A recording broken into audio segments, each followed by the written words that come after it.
ngaha turaje nyagasani, twitabira ingoma y'urukundo. Karame karame karame nyagasani, turakwitabye karame nyagasani. Ku izina ry'Imana Data na Mwana na Roho Mutagatifu, amen.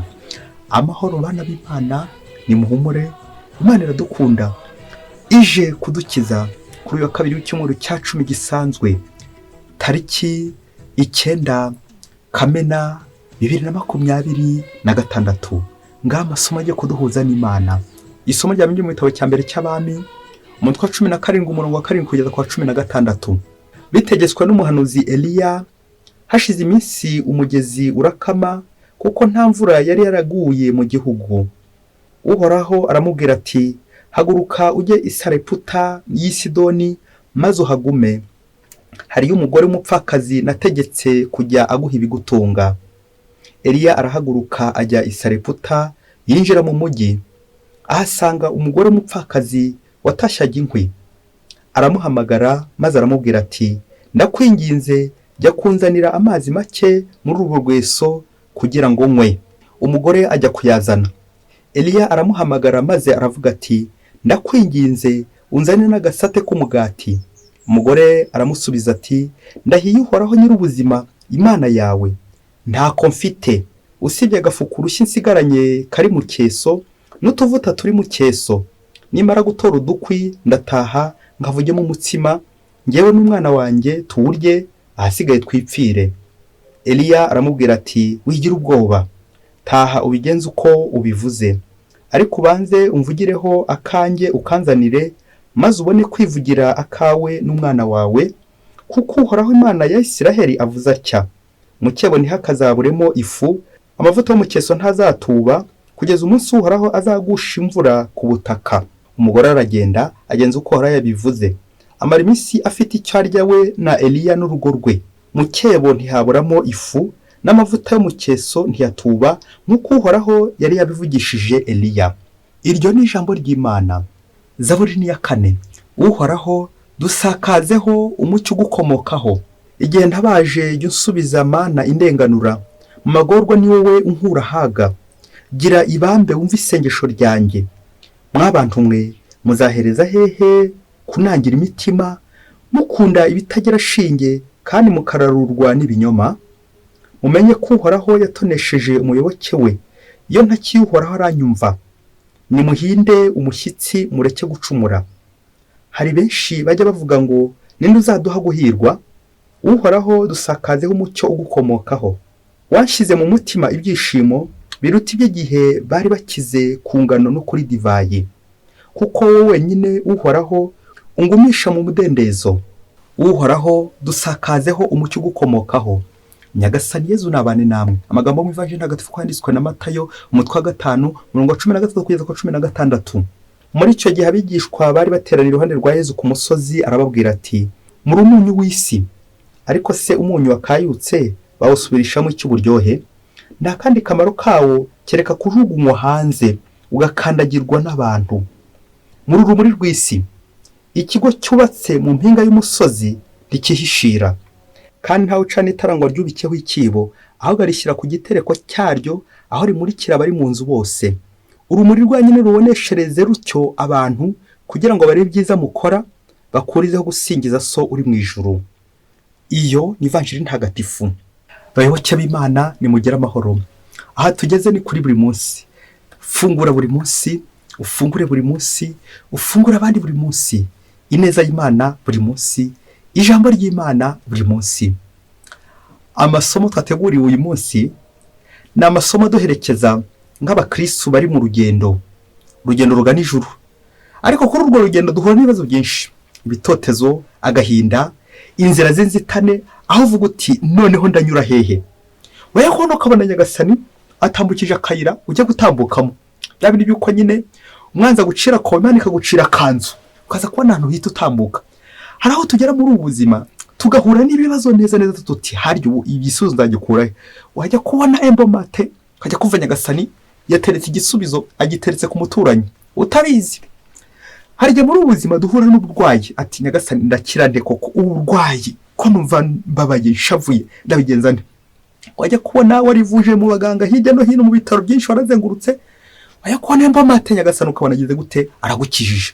Ariko attention, ntabwo nyagasani adukiza gusa ku mubiri cyangwa indwara z'umubiri, indwara z'uruhu, mu mutwe n'ahandi, ahubwo no kuri roho. Hari igihe ufite umujinya, intimba, agahinda, waranze kubabarira uyu n'uyu kubera ibyo yagukoreye bibi, wajya kumva akayaga karaje mu mutima wati babarira babarira uriya kugira ngo nawe uzababarirwe. Nuko Imana igakuzamo. Nuko kamarira nyagasani, inzira za nyagasani ni igihumbi, ni nyinshi cyane, bishatse kuvuga nyinshi cyane. Rero twebwe turi abanyantenyenye, turi n'abanyabyaha. Niyo mpamvu amasomo yose aje gutumurikira tubwira ati humura ndagutabara, turi kumwe ku rugendo rwose uri gukora, turi kumwe, wizere nyagasani ibindi azabyikorera. Ntabwo twebwe tureba hirya ngo tubone ibiri imbere, ariko nyagasani mu gihe aba biruzi. Niyo mpamvu tujye kuzirikana ku ngingo igira iti kwiringira Imana. Ushatse banavuga kwizera Imana, byose birahura. Kwiringira Imana, abiringira Imana turabasuje bawiringiye Imana, abizera Imana bakwizera bakwiringira, mwese turabasuje n'ababyiringiro ntabwo tubibagiwe. Dukomeze twiringira Imana kuko Imana ifite ibisubizo, ifite inzira igihumbi. Ahantu hose Imana yahagucisha kandi ukagera aho Imana ishaka kugera. Alleluya, amen. Kwiringira Imana nicyo cyambere. Amasomo yose arimo ibimenyetso byo kwiringira Imana. Niyo mpamvu tugiye kongera kugenda tuyacengera. Ugendeye mu buzima bwawe, hari ngewe nda hantu ufite natangiye kwiheba, maze nanjye ndambura ibiganza mbere nyagasani ati nyagasani ndakwizera, nyagasani ndakwiringiye, nyagasani niwo mpanze amaso. Hari imvugo y'ikinyarwanda igira iti ngo wakwicarira umutogoto w'inkono, ngo wakwicarira ijambo rya nyirayo. Amen. Nabyo twumvise mu isomo rya mbere, aho umugore w'umwami Jezabeli na Akazi barwanyije umuhanuzi w'Imana Eliya agahunga. Igihe cyaje kugenda nyagasani agenda amuyobora ahantu hose agenda anyura. Rero twumvise uburyo yagaburiwe n'ibikona. Uyu munsi nabwo turaza kumva ko nyagasani atiburira, none ntabwo ari ibikona, ni abantu. Haraza kuza umuntu umwitaho w'umukene w'umupfakazi, niko nyagasani yateguye. Bishoboke ko yari yaratangiye kwiheba ati iyi nzara nzayikwiza hehe, nzabaho nte, aha nimpagera bizagenda bite. Nuko nyagasani aramuhumuriza, aramubwira ati iri jambo nawe rigufashe, ati ngo haguruka ujye i Sareputa h'i Sidoni uhagume, hari umugore w'umupfakazi nategetse ko aguha ibigutunga. Amen, amen, amen. Tekereza nawe ufite ikibazo cy'inzara, ufite ikibazo cy'ubuhungiro, wajya kuvuga nyagasani akubwira ati humura ndagutabara. Ufite ikibazo cy'amadeni, ufite ibibazo byakubayeho uruhuri, wajya kuvuga nyagasani akubwira ati humura, biriya byose ziriya manza ni uzaziburana kandi ni uzazitsinda. Humura, ntuzigere uhangayika, wowe gusa unyizere, unyizere. Icyo nicyo tubona abantu benshi ko twumva twiyizeye twebwe.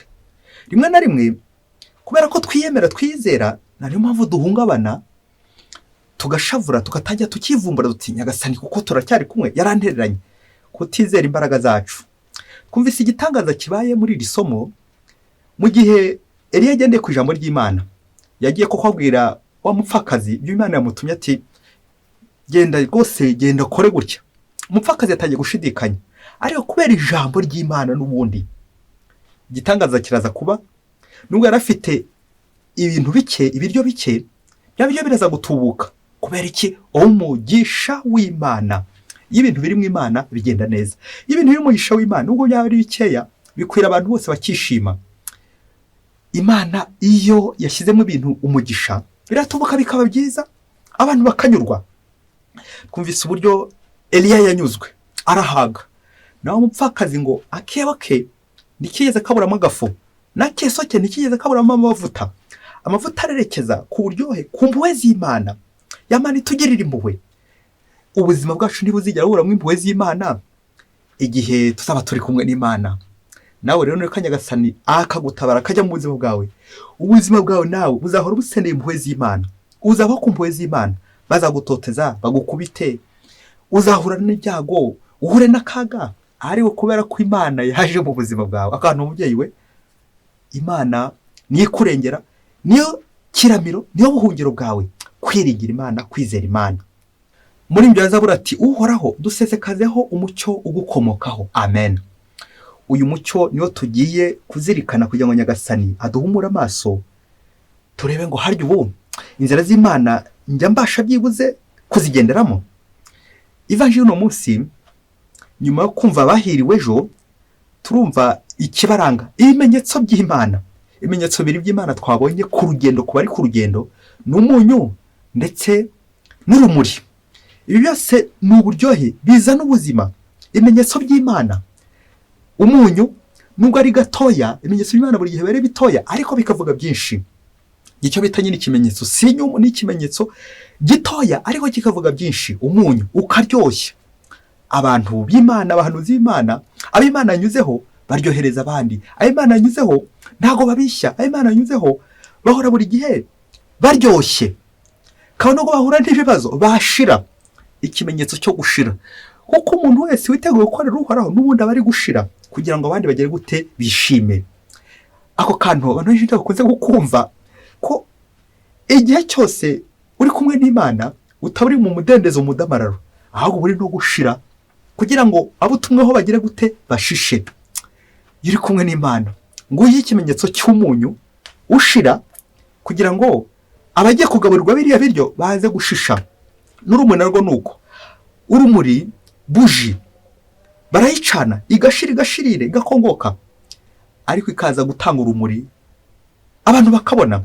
Uru rumuri narwo ntabwo nyirizina ari iyi buji cyangwa ari ritara, ahubwo ni izo nzira z'Imana. Harimo urumuri, la clarite, umucyo. Iby'Imana buri gihe naho hantu utabona neza, nuko Imana ikaza kuza izanye urumuri rwayo. Ibyo uri kubona bitaza gusobanuka, wayakona ukabona Imana igeze gute irabisobanuye. Hahandi utari kubona neza uko bizagenda, wayakona ukabona Imana irabisoje, irigenje neza. Urwo ni urumuri rw'Imana. Ngiye ibimenyetso Imana ituzanira ku rugendo, tunaniwe, dushavuye, duhangayitse, ikagenda itumurikira buri munsi, yituyobora ati nyura aha ngaha, genza utya. Wakumvira Imana, wayemera, mukajyana, ikagenda ibyikorera. Kubera iki? Kwiringira Imana. Mubyeyi, inkuru ngiye gukubwira, hari ahantu ugiye kugufasha hagati aho ufunga amadirishya yawe n'inzugi uzikinge, uyumve neza. Uyumve neza kuko muri ubuzima tubeshwaho n'ubuhamya. Hari abatsinze mba nshobora kureberaho, hari n'abatsinzwe nawe nshobora kubareberaho nkavuga nti reka nkomere kuko ntagahora gahanze kandi imbaraga zanjye ni nkeya, reka niringire Imana byonyine. Ngo umunsi wo mu gihugu cya kure, ngo mu iseminari imwe ngo harimo umuseminari bita Yohani. Yohani rero ngo yari umuseminari mwiza witwara neza, yiteguraga kuzaba uwihaye Imana, yitegura ubwo buzima bw'abihaye Imana aho muri communauté, akazaba umusaseridoti, akazaba umupadiri. Muri iyo myiteguro rero yagiye ahura n'ibibazo byinshi, difficulté, harimo n'ikibazo cy'amasomo yamugoraga cyane. Akagira imyitwarire myiza, akitwara neza, ariko akagira ikibazo cy'amasomo yamugoraga. Nuko barakomeza bagenda bamuzamura, agenda azamuka buhoro. Igihe kiza kugera neza, iminsi isigaje ari mike kugira ngo bamwemerere amasezerano yo kuzaba uwihaye Imana. Agiye kumva Yohani, agiye kumva, yumva abakuru bamutumyeho bati ngwino tukubwire. Ati Yohani rero, nyuma yo gusuzuma urugendo rwawe wo kuzaba umupadiri, twasanze uri umuntu mwiza witwara neza, ni byiza, ariko ijambo ariko mubyeyi we iyo rigiyeho bya bintu byose byari byiza bavuze bishatse kuvuga ko hagiye gukurikiraho ikindi kijya kubivuguruza. Aka kajambo ariko ni akantu keza cyangwa kabitewe naho kagiye. Ngo yego witwaye neza, ubuzima bwawe warusigaje igihe gito kugira ngo usezerane, ariko twasanze tumaze gukora inama twese communauté, dusanga utaba umupadiri kubera ko mu mutwe nta kirimo, ntacyo wazamara imbaga y'Imana, kuko ubwenge bwawe ntago buri hejuru, amanota ujya ubona mu ishuri ntago biri hejuru.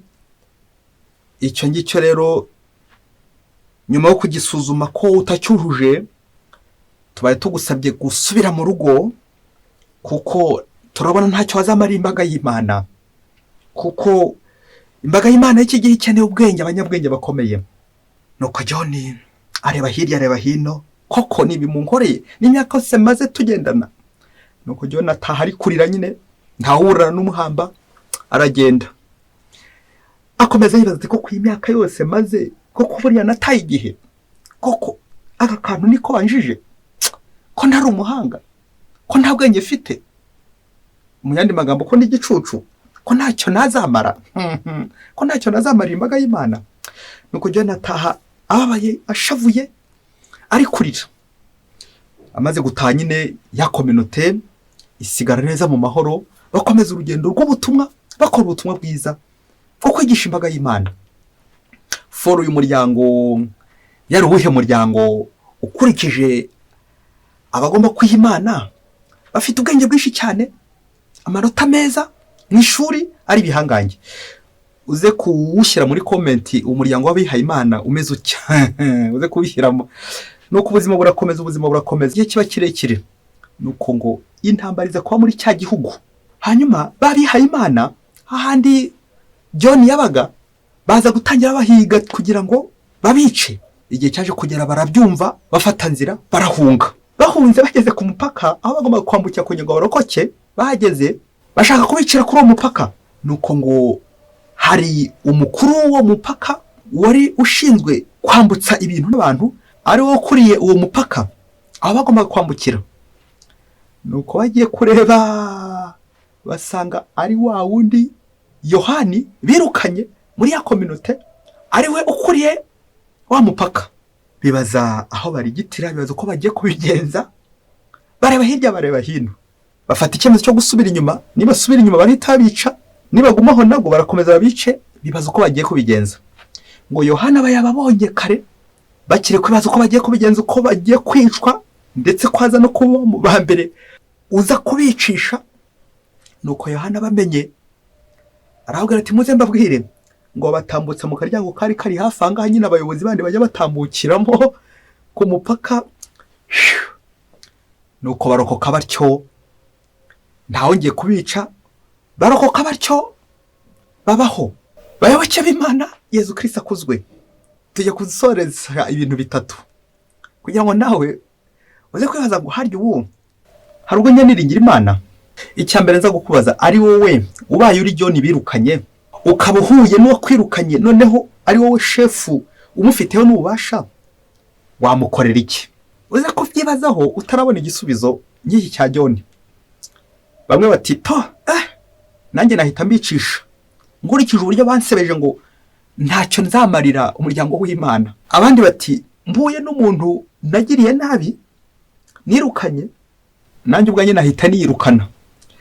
Igisubizo ukomeza kukiha, ariko ntabwo biri kure n'iki cya Yohani. Uko wagenzereza abantu baguhemukiye, ngizi inzira z'Imana. Inzira z'Imana ntabwo buri gihe ziba zigororotse, ndetse Imana yandika ibigororotse ku mirongo igoramye.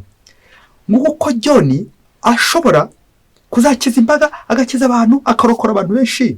Kubera iki? Inzira z'Imana ni igihumbi, inzira z'Imana ni nyinshi. Ushobora kubonera ahangaha nkazabonera ahandi.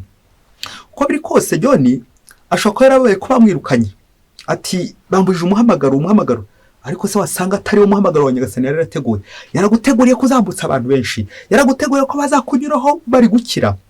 Nta hantu Nyagasani atakunyuza ashaka gukira ukiza n'abandi. Icy'ingenzi ni ukureka Nyagasani agakwigarurira, kureka Imana igakwiyoborera, kureka Imana ikaguha urumuri rwayo. Nguko bashobora kukwirukana ahangaha, wagera ahandi ukabigira akamaro. Hano babonaga ko urimbura mumaro, ariko wagera ahandi ukabigira akamaro kubera inzira z'Imana. Inzira z'Imana n'agatangaza. Icya kabiri twazirikana ni imvugo Kinyarwanda igira iti nta kigozi kibura icyo kizirika. Ahangaha ushobora kuba ubwenge, ariko ahangaha ufite umutima.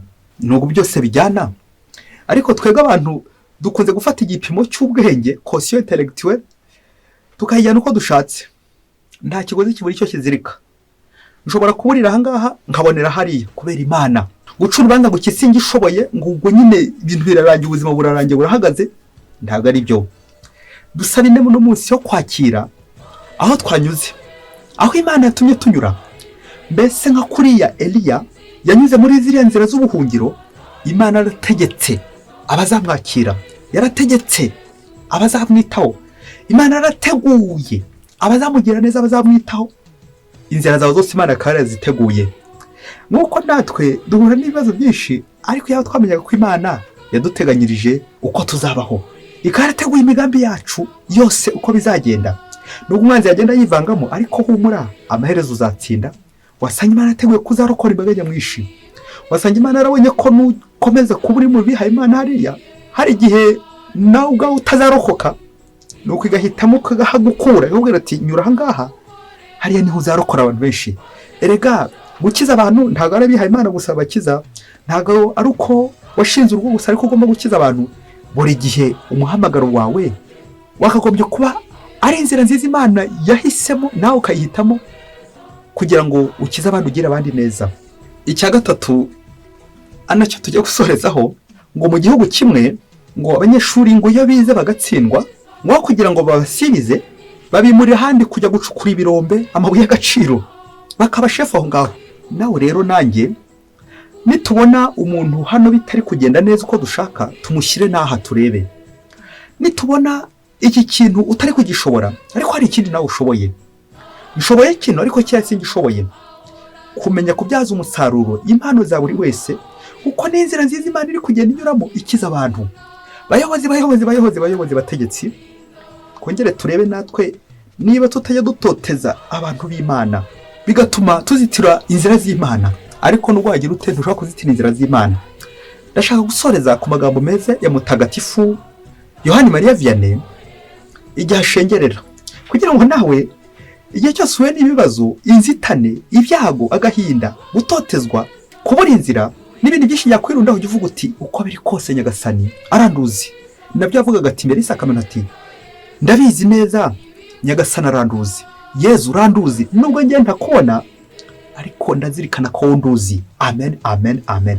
Nguko kwizera, nguko kwiringira, ntabwo njye ndi kubona Imana, nshobora kuba ncagase, agatwe kanjye karacagase kubera ibibazo ndi guhura nabyo, nshobora kuba ntari kubona neza imbere uko biza kugenda, ariko niwiringira Imana umenye ko Imana ihari.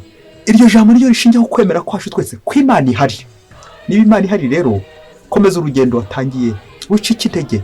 Biriya bibazo nibiya bitotezo, buriya burwayi, buriya bukene, ari amadeni, inzara, Nyagasani afite uko yabiteguye. Ikinyenzi nawe Nyagasani asa kubyakira ukajyamo, mukajyana na Nyagasani ku rugendo. Ukomeze wiringira Imana. Yezu ndakwizera, Yezu ndakwizera, Yezu ndakwizera. Mwese Imana ibaha umugisha. Imana Data na Mwana na Roho Mutagatifu. Amen. Padiri Masumbuko Ladislas wa Diyosezi ya Cyangugu.